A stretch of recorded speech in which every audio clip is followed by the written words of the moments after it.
I'm sure at some point in all of our lives, and I'm guilty of this as well, we've had someone approach us with a question. We don't know the answer to it, yet on the fly we try to fabricate a response so as not to come across as dumb or something. We think we're going to come across dumb, so we try to come up with something, feed this person a bogus answer, and appear as if we know more than we actually do.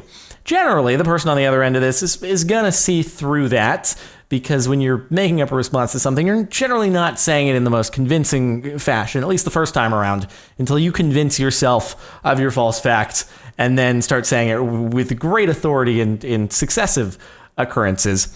But I'm sure, for the most part, that this is something you've done probably at some point. And again, I know that I've done it. And I was watching this video yesterday, in which a couple of people were debating.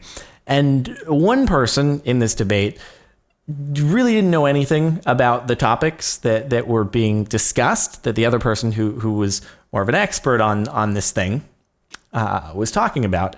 And yet they kept trying to cover their asses by making up answer after answer to all of these discussion points that were at hand.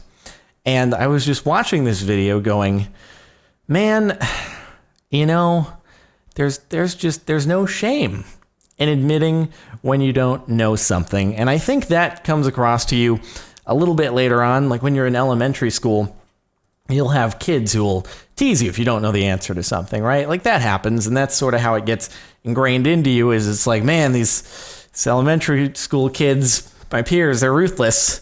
So if I don't know something, I better just make something up on the fly. But that, you know, it can stick with you until you learn otherwise. And after watching this video, I thought that I'd make a video, not necessarily in response to it, because I think that, you know, it's important to know that there is no shame in admitting when you don't know something. In fact, I really like not knowing something. And the reason for that is because when you don't know something, it presents an opportunity to learn something new.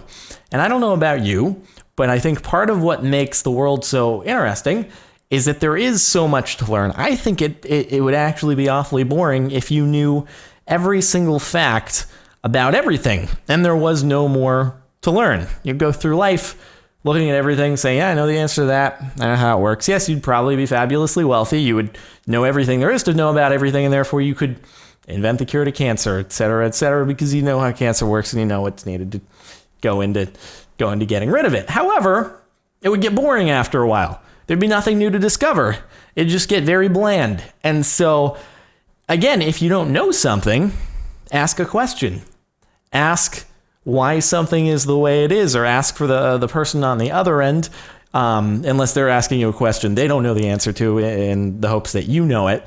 Ask the other person, hey, could you tell me more about this? Because, again, there is no shame in that. There's a difference between facts, knowing little bits of information here and there, and being able to problem solve and having the ability to, through a logical thought process, draw a conclusion based on things you already know. But simply not knowing a fact or how something works, there's no shame in that. It's just a piece of information you haven't heard before, and therefore, I mean, it's not something you can possibly be expected to make up on the fly. Just because you don't know the name of someone somewhere who did something, that doesn't make you dumb.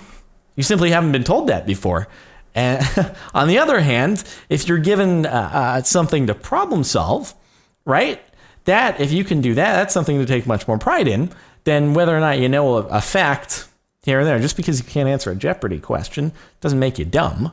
Right? It just means you don't know that piece of information. But I'm sure you have other skills. You're able to problem solve things. You're able to use logic to get through certain situations, because that doesn't necessarily require factual knowledge about stuff.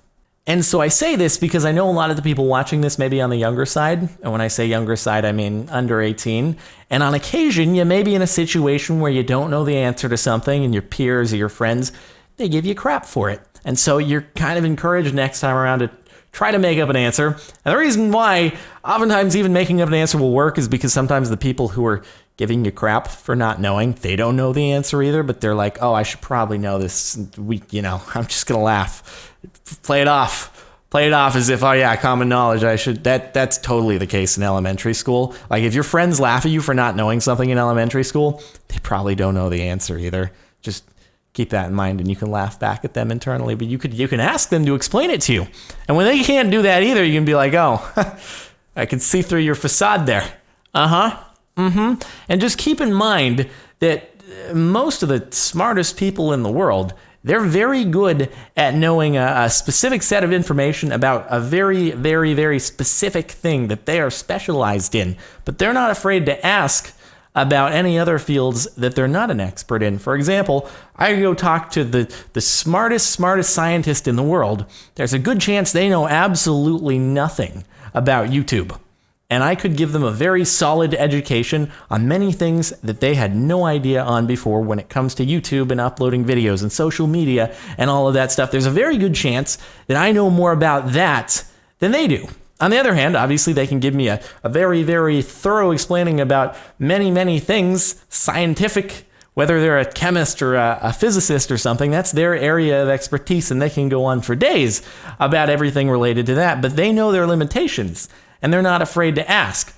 No one's going to laugh if they say, hey, I have no idea what goes into uploading a YouTube video. That might be common knowledge amongst, most of the youth these days, but it's just not something they've ever been presented with before. It's not something they've ever done before, and so why would they know how to do it? It's just a fact that hasn't crossed their mind, and that's nothing to be ashamed of.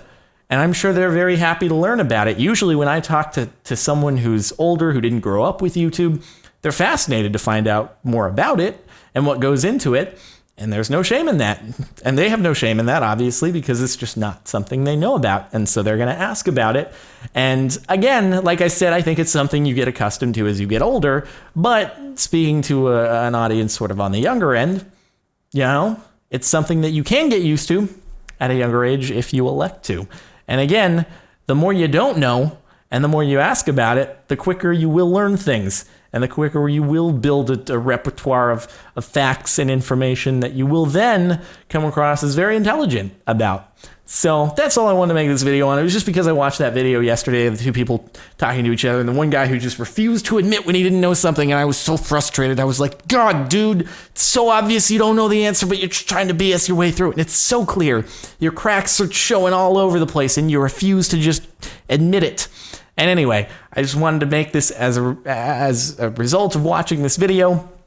Again, I'm not going to name names on said video and stuff like that. But again, learn things. Don't be afraid to learn things. Learning is great. It's a very valuable, important thing to do. And the only way that happens is if you ask questions. Once you don't have a teacher anymore to teach you certain things, the only way you're going to find things out is if you seek it out yourself. So that said, I don't know, weird little tangent video. I don't usually discuss random topics like this, but I thought I would, because it's a good lesson to know, I guess. If there are people older than me watching this video, maybe you're like, this young whippersnapper has lots to learn himself, and I probably do. I'll admit that. Anyway, thanks so much for watching. I hope you've enjoyed, and that's all for now. I'll see you later.